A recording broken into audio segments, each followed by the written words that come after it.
Good afternoon, fellow citizens of the community of Elliot Lake. Welcome you here this afternoon.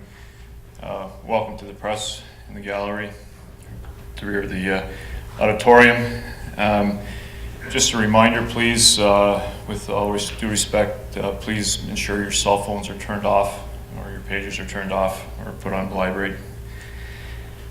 I'd like to take this opportunity, first of all, to go through the introduction of the panel we have in front of us that has been managing this emergency since it occurred on Saturday.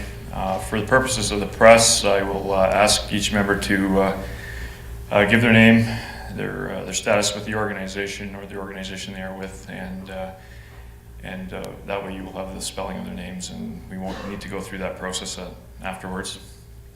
I'll start with myself. My name is Rob DeBortoli. That's D-E capital B-O-R-T-O-L-I. I'm the Chief Administrative Officer with the City of Elliot Lake. To my immediate left, we have Paul Officer. Go ahead, Paul. Paul Officer, Fire Chief for Elliot Lake. Bill Needles. Bill Needles from the City of Toronto Heavy Urban Search and Rescue Team. Rick Hamilton, Mayor, City of Elliot Lake.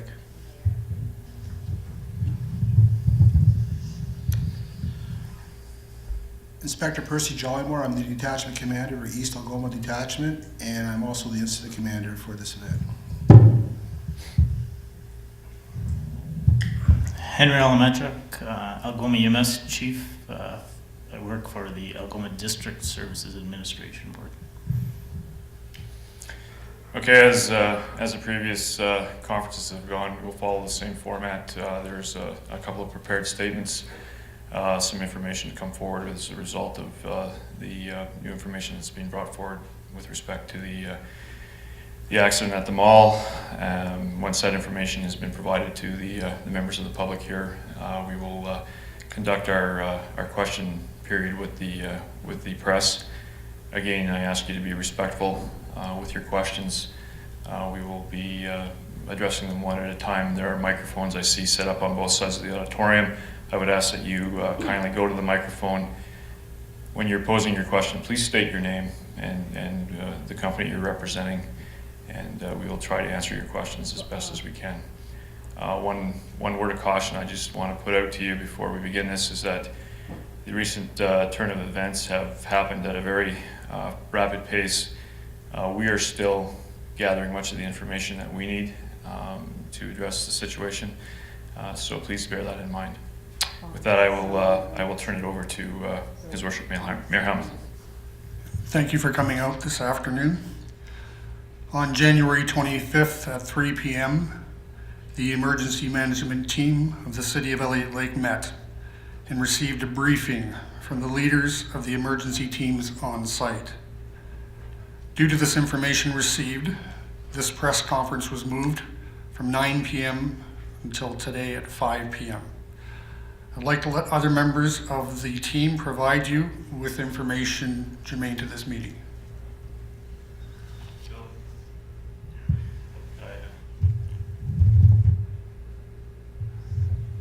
The City of Toronto Heavy Urban Search and Rescue Team was requested by the province to come up to Elliot Lake and assist the local community with the devastating event that happened on Saturday afternoon.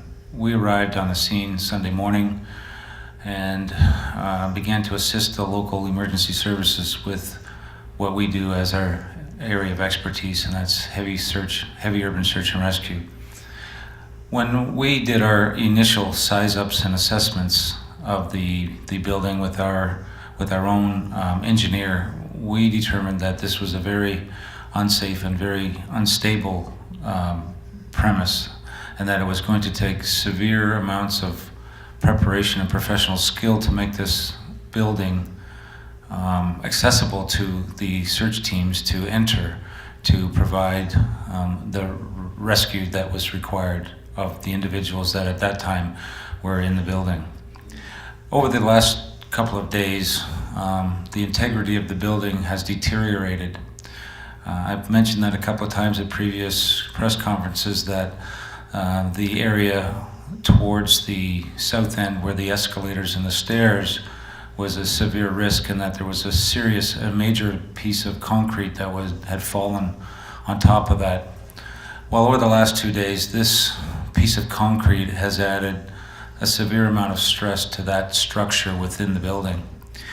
It added to the point now where the beams that were supporting the escalators and the stairs the bottom one started to bow. And what the engineer tells me is that it is over 100% over strength to hold the capacity. And realistically, the engineer's telling me he doesn't understand why it has not collapsed already, but it's holding.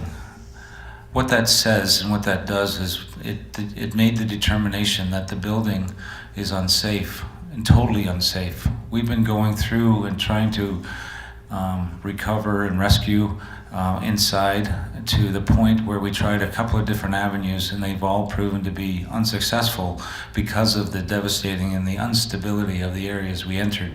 We tried last night with the crane to start to remove some of the objects that were severely hampering us, which were the I-beam that had collapsed and was hanging into the middle of the mall area. We removed that piece, and we also we continued along with that, in that vein with the cranes, and started to remove some of the major pieces of concrete that had fallen. Well, what happens when we start to remove pieces of concrete and other debris after a collapse like this is there's added stresses that are put on it when the building collapses. And as the added stresses are put on it when it falls, it creates another stress when you remove it. So what's gone on in that building now is where the actual staircase and escalator have started to separate from the building structure itself. We noticed it yesterday, there was a small separation. Again, this morning it was noticed that there was more separation. So we put some equipment on to determine the size of the separation this morning, and by early this afternoon, we had determined that it had separated another significant distance. Any separation from the main structure by an internal piece of operating like the stairs and the escalators is in the structural business very severe, and the engineers were devastated by that. So based on that, they did a good assessment of the entire building. Well, now we're working with our engineer and one from the Ministry of Labor. They determined that this structure should or would or could fall at any time without notice. So we were then notified that it was unsafe. Making that determination, I had to make the decision that it's not safe to put the workers back in there because this could be a devastating collapse. Not only would it be possible for this escalator and staircase to fall down, but they couldn't determine with any great understanding or knowledge what else might fall. So what the engineer believed would be when that escalator fall, the beams would come down and the entire interior of that structure may come down with it. We don't know, can't say it might bring the exterior down, but what might have been attached to that beam may have brought the interior structure down, putting the workers at risk. It was not a position, unfortunately, that I'm able to make, and therefore I had to remove the members of the team and the OPP from the structure. Having done that, that then turns the facility back to the local authorities, and that's when the Ministry of Labor becomes actively involved in the position. And the Ministry of Labor then will now put an order on the building for that the owner must now hire an engineering firm to come up with a plan that's approved by the ministry to have a destruction of that area, taking into consideration that there are still two bodies in that building. The demolition company that would be hired certainly would have to put into the plan on how they would deal with the integrity of a very respectful removal of the deceased that are within that building currently. They commonly do this, and they would be very professional at it and understand that it has to be done in a dignified way to preserve the integrity and the dignity of the family, for the families. So that decision being made, I will take you back to the 4 o'clock this morning where we put that piece of equipment in. The OPP put a piece of life detection to again assess that there may be some life with one of the victims. Well, I would have liked to have gone back to re-explore that and then maybe be able to do that. But unfortunately, to put that OPP officer in that crane in the bucket, drop him down within meters to where he has to do that examination, I then have to put a team of safety officers on the roof, which I just can't do. It's just not safe to put them there. The second possibility that I may have had was to insert a canine search dog to do a walkthrough again. Again, that has to be done with the search officers that go with it. Again, unable to determine unable to do that because the building is just not safe to do that. So our team is certainly not happy. I'm not happy. Nobody's happy that we have to stop work. But that's unfortunately the way that we've had to end this situation. Now, I've turned, from what my position is, I've turned the scene back over to the local authorities to now go forward.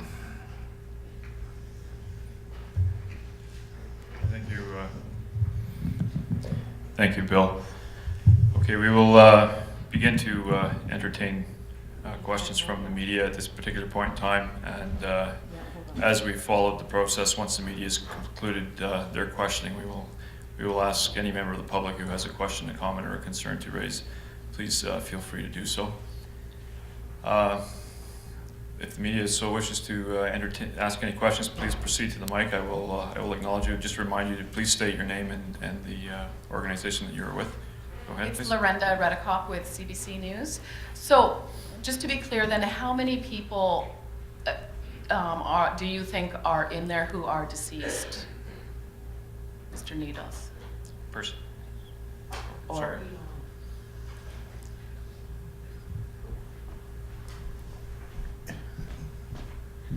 We have no recoveries, so once you understand that, and there's nothing, what we've released is that we suspect one casualty. Now, we had a list this morning, and you have to understand it's people calling in, so this list fluctuates. We had 39 on the list. We got rid of 34, but we're back up to 20.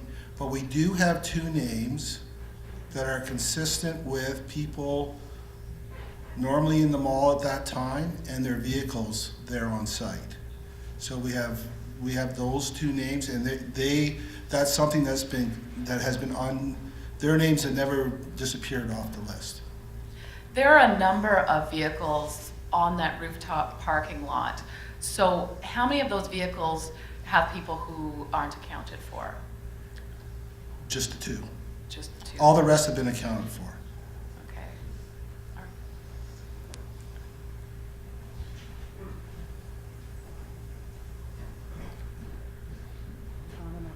right. Hi, Al Sweeney from CACH in Hamilton. I just wanted to get it clear that the OPP found signs of life in the building this morning. What's happened to that person? Can you say? That person is still there. I don't know the condition of that individual. But you feel you have to call off the search now because of the safety issues? Because of the safety, yes.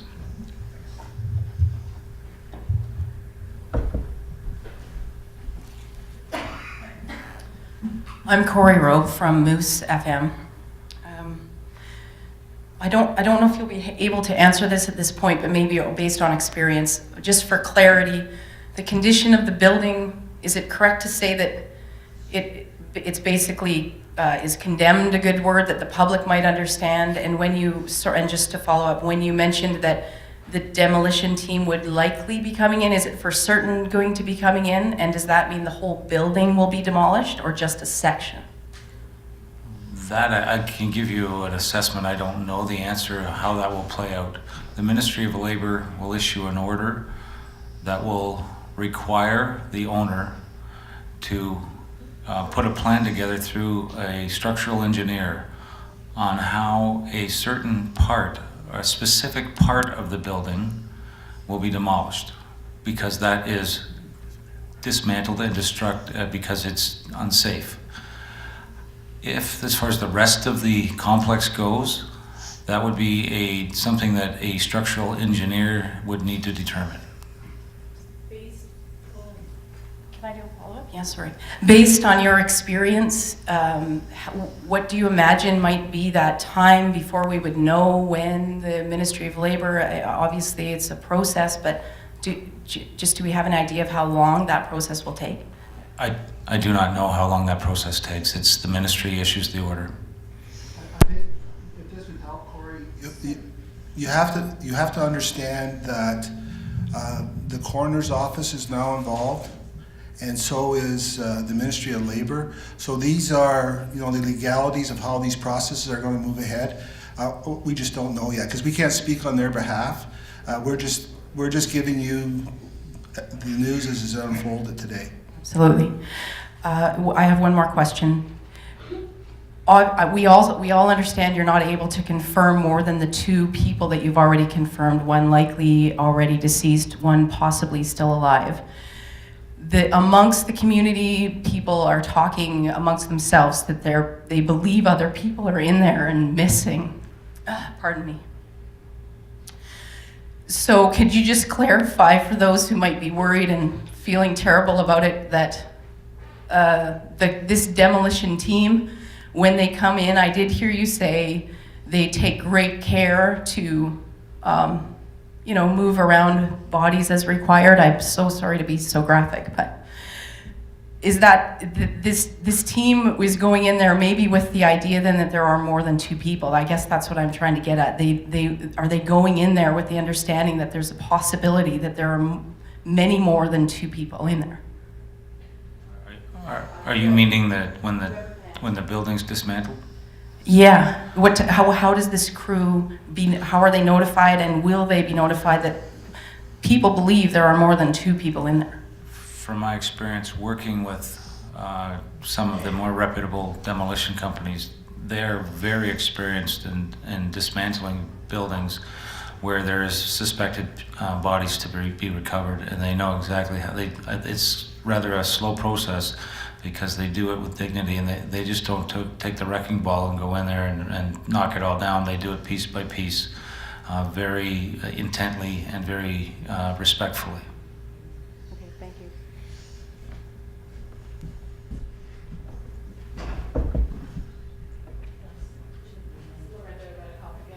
What was the process that you guys did? I imagine you spoke with family. Can you just describe what was done? Who told them something, or? His Worship and I, with the aid of Victim Services, went to the Collins Hall and we spoke to the families of the 2 names that were consistent and basically told them what we're telling you here today, that we've had to suspend the rescue portion of this major event, this tragedy, and that is now into the recovery mode. For Mr. Needles, I know that you talked earlier in the other briefing about how when it is a rescue mission, when there is a sign of life, how that really seems to buoy your crews. Can you speak a little bit about what this is like?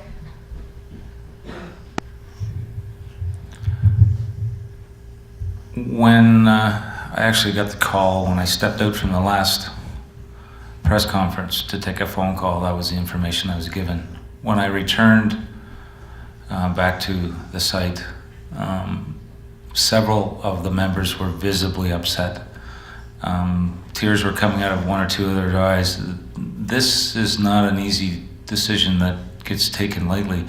these are all, don't forget, these are all seasoned professional police officers, firefighters, and paramedics who deal with this on a regular basis, but yet it had become a focus and a very serious emotional tie for what they had been doing. We've been living this for the last 3 days as on this site, and they had been in there knowing that this structure was unsafe, putting their own lives at risk to try to do the best that we could for the families of the victims. So yes, are they visibly upset? I had a couple challenge me on the decision. They weren't happy, and I understand that and respect it. But that's the decision I had to make, because it's one that it unfortunately is the responsible decision to make. But they are not happy or very upset about it.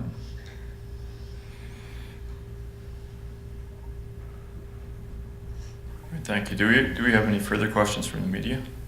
Corey, go ahead. Just go up to the microphone, please.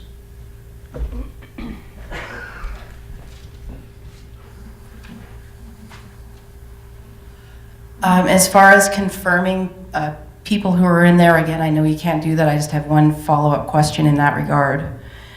At the earlier press conference, you had mentioned your ability with the cadaver dogs, the canine dogs. They have an ability and are trained to sense dead bodies. Is that correct? Correct. Okay. So have they gone in there at any time and come out with an indication to you of more than one deceased body? I can't say that they have, no. Yeah, okay, well, fair enough. Just for a point of learning, how do they indicate to you, how did the dogs tell you? How do you measure that? There's a sign that the dog handler respectfully teaches the dog when they're in training. They go through I think it's about 16 weeks of solid training before they're qualified, and they go through annual qualifications each year to ensure that they're still qualified. The handler identifies one of 2 or 3 different sequences or different identifiers. Either he sits, he barks, he scratches, does something of those things, where the dog handler who spends the entire time with them quickly identifies and knows what the dog's telling him or her. And that's how they train them. And that's how that team works together. I guess I should have asked ahead of time, did you ever send them in on that specific search? Yes, they were in there. Okay. The OPP have the cadaver dog. Thank you.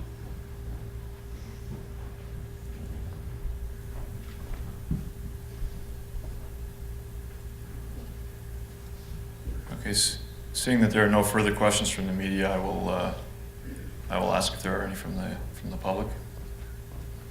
Yes? Could I ask you to go to the microphone, please? My name is Carol Finch, and I don't know the people that are still in there, but I want to know, how are we going to deal with the one that may still be alive? What are we going to do? We can't just let them die. We need some sort of, and I understand, yes, that the building is compromised and we can't afford to lose anybody else, but no one has spoken to the one that may still be alive.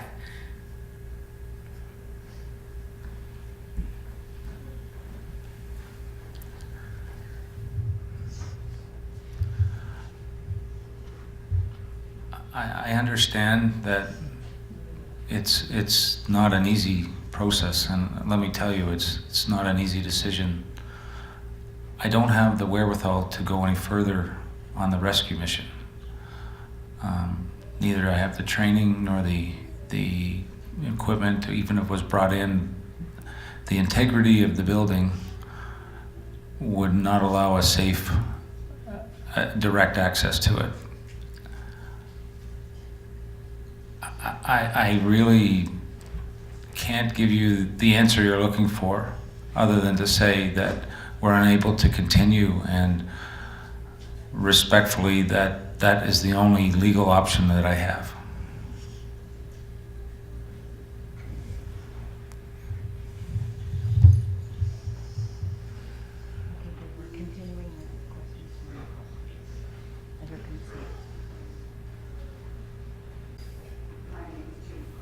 I've been in this community for a long time, back and forth.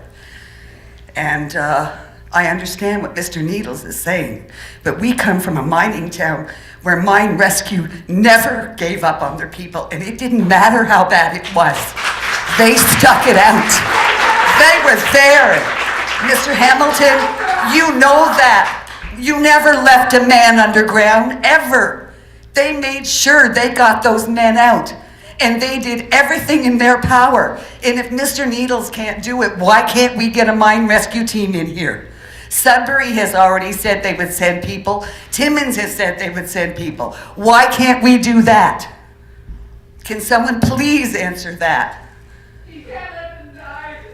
If there's a possibility that there is one person living, we cannot let them lay there and die.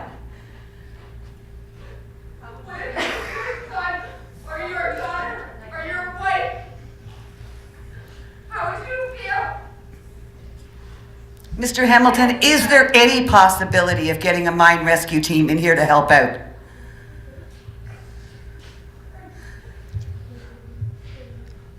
Discuss this matter with Mr. Needles, who certainly is the expert in heavy urban rescue, which this is, and certainly this is a very, very difficult thing for us here, including yourselves, to have to address.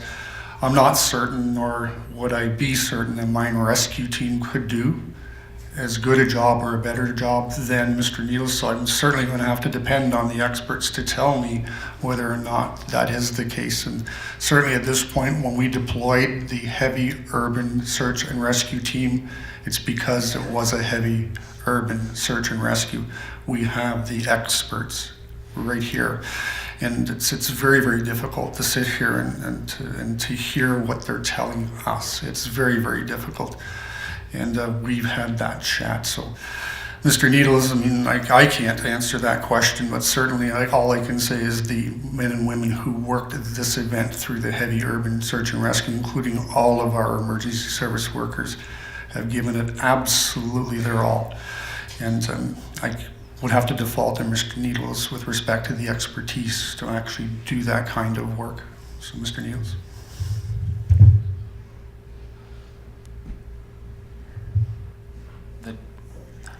Our team would not be able to continue this. Could I categorically say that a mining team could? I have no idea their level of expertise, their level of training. Would it be a legal maneuver to do? There's liabilities that need to be understood. There's legal issues. I really don't have an answer for you whether or not that's feasible for them to do that. Our team, is at the end of what we are trained to do. I'm not certain, once you put a piece of equipment to the exterior or the interior of that building, from what the engineers have assessed, I wouldn't say it's 100%, but there's a really high probability that the whole thing's gonna come down on the inside anyway. Therefore, I don't have the silver answer for what you're asking. I really don't. But the liabilities that we at this table are limited to don't permit us to continue any farther.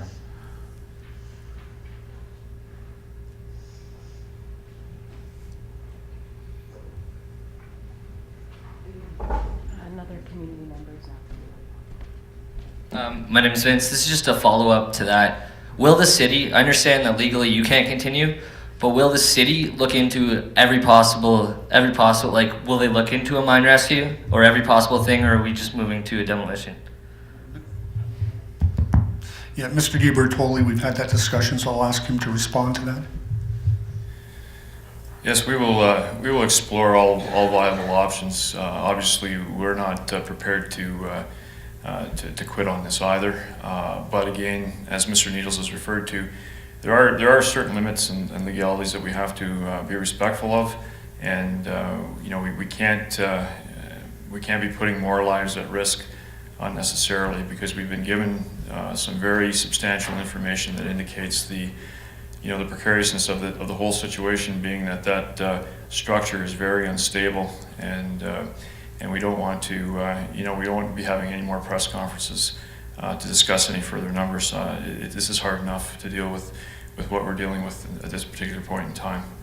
So we will be following up. There are a number of questions, like I say, because of the turn of events that have happened so quickly. We don't have all the answers for you at this particular time. We need to find those answers out ourselves. And I can assure you that's what we will be doing moving forward, is immediately after we're concluding at this particular point with this conference.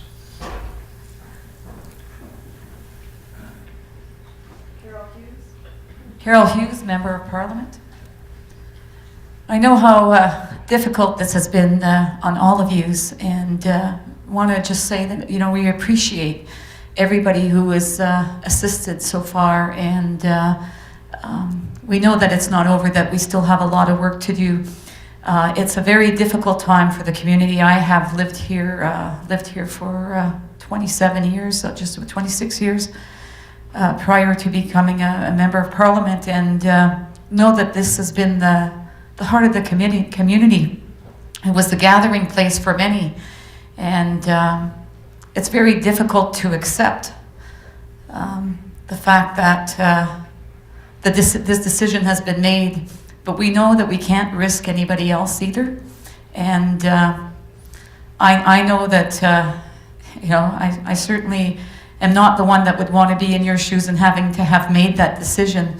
So, you know, I guess I'm a little bit speechless, and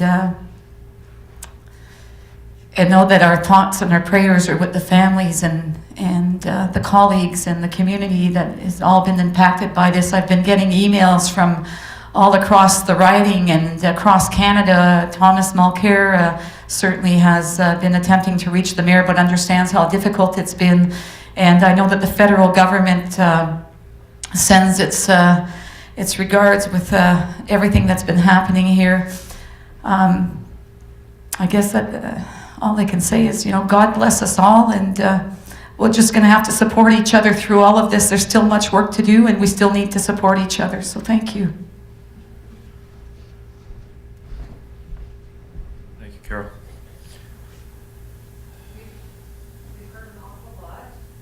About the mall being, the property is private property. Now, do we have to wait for Bob to step in? Or are you guys going to be able to force their hands to make sure something's done? Because this is why it all happened. Because we waited so long for him to do something. Now, can you assure us that you're going to force his hand, that it's going to be done properly? We can't wait for Bob. We need your assurance for the whole community that you're going to force his hand to do something. Immediately upon leaving this meeting, the emergency control group will be meeting. We will make every effort to ensure this is done as quickly as possible. We've had a very brief discussion about it, and as Mr. Di Bartoli alluded to, we will use every measure we have to ensure that happens very quickly. That I can assure you. Your community will appreciate it. We will do that. That will be our first order of business leaving this meeting today.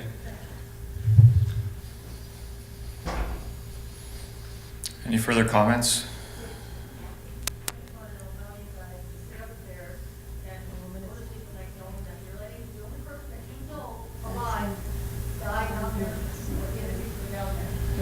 I know, I stood at my restaurant and I watched these people perish. I heard people yelling and screaming for help. It's the most terrible thing in the world. I have not slept since it's happened. So you can tell me, please, how do I sleep at night?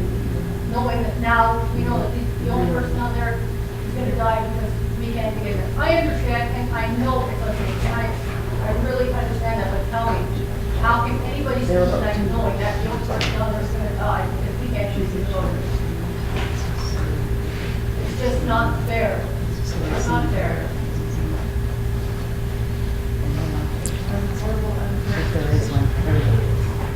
Those people that perished, their names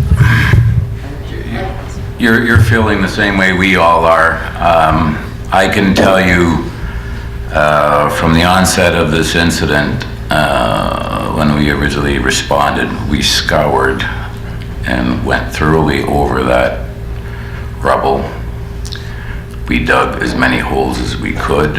We did absolutely everything that we possibly could. And this is in the conditions that Mr. Nils is talking about. We had a few EMS in there, the firefighters, there's 2 police officers in there. We created as many voids as we possibly could. We went through and did everything we possibly could, to the point that we ran into trouble. HUSAR was already activated, the group was already activated.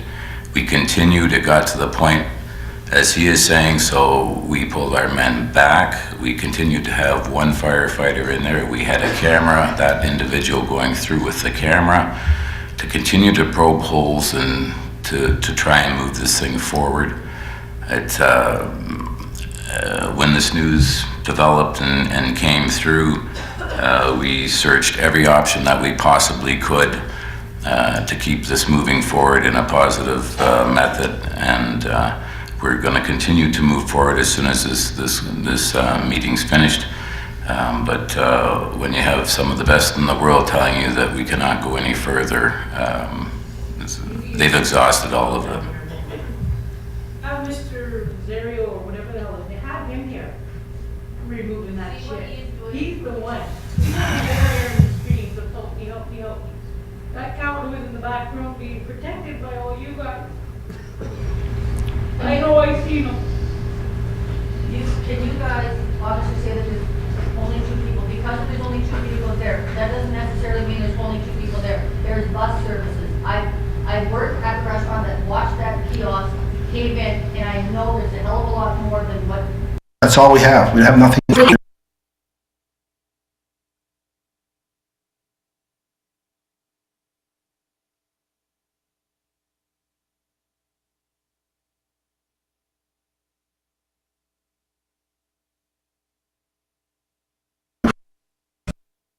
That's all we have. We have nothing else. We don't know. We don't know. They're not confirmed. I'm telling you, there's 2 names that are consistent. We can't confirm anything. But that's what I'm saying, so it could be 6 months, it could be up to take the full year to start mourning. So there'll be no closure for any families, none whatsoever until all of this is over. Now, that is not fair to these families. No, we can't form them. We can't. Right now, we're spending, I know where some people are. And you think I can look at their family and say, well, I can't go there. I think at this particular point in time, we have to be very cognizant and respectful of the families who have gone through this very enduring uncertainty with respect to their loved ones. The best thing we can do for these people right now is to support them. We need to be there for them. There will always be questions that will be remained unanswered for the most part. All you have to be assured of is that these fine folks here did the best job that they could possibly do. And although it may not seem like it was enough, they gave 110% the whole time they were on that scene.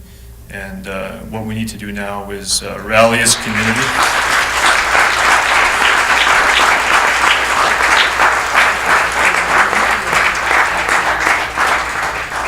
We need to rally as a community, and we need to support these people that are so in need of our help at this particular point in time.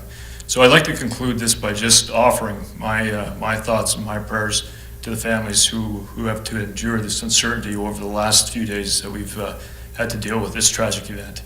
And let me reassure you that when we have more information to provide to you with respect to what the next steps are in this operation, we will be as forthright and upfront with you as we've been through this entire process with you. And you have my word on that. So thank you. Like I said earlier, ma'am, there are a number of questions because of the degree of uncertainty and the way this thing transpired so quickly from 12 noon today. There are a lot of questions that we have to ask because we don't have all the answers that we need either. And when we start to ask those questions, we'll be better able to define a timeline that we're looking for. But trust me, we are trying to do this most expeditiously as possible, because we certainly feel the pain that the families are going through at this particular point in time.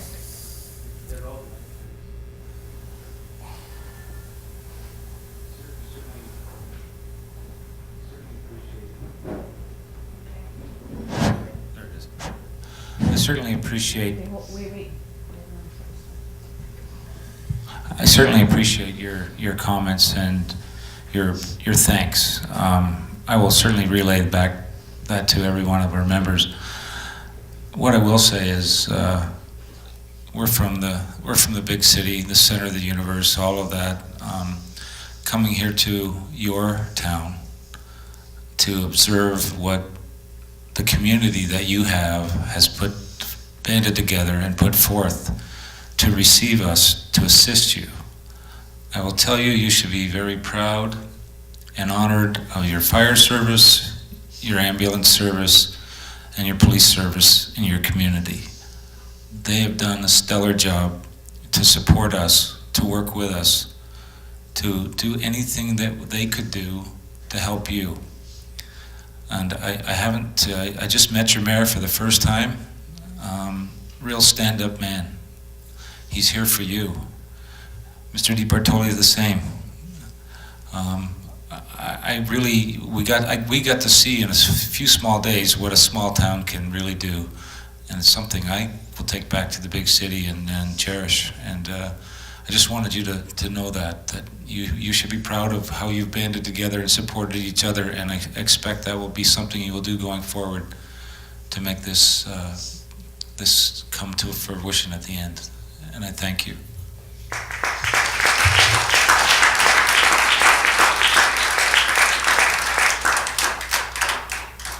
Rob, can I go ahead? Mr. Needles, I'd just like to know, can you just draw a picture for me for what's going to happen now? Well, say that demolish the mall, or the section that is been damaged. What's happening with the bodies? If I can ask that straight out, what is happening? Do they recover these bodies? Yes, they will, absolutely. They'll be recovered, and they'll be taken in custody of the coroner, who will then decide whether or not he will perform autopsy or not, and then they will be released to the families. Thank you, sir.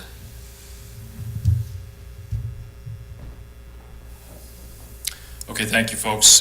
We're going to reconvene. We've got a lot of other issues to deal with. Thank you for your time. Thank you for your comments. I remind you, go out there, please support those folks that need your help right now.